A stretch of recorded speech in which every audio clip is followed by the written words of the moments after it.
रेंगालबेड़ा grammar झाली जंगल निकट में हाथी आक्रमण में युवक गुरुतर। हाथी घौड़ावा जाई गुरुतर हेले युवक। केन्दुझर जिला तथा बनखंड अंतर्गत चंपुआ वनांचल अधीनस्थ झाली जंगल निकट में जड़े युवक हाथी आक्रमण में गुरुतर हो मेडिकल में चिकित्सित होता जमापड़ी।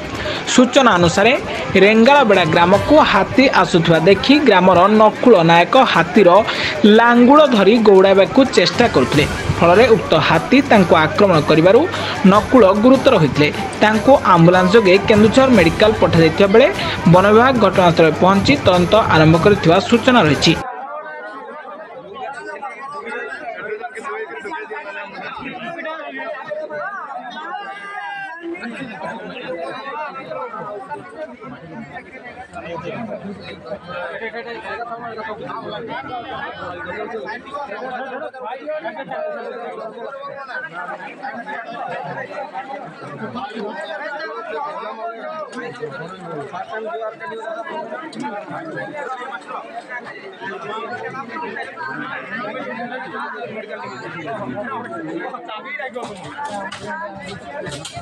बड़बिल्लू खलानंद शर्मा रिपोर्ट ब्लैकेट न्यूज ओडिया।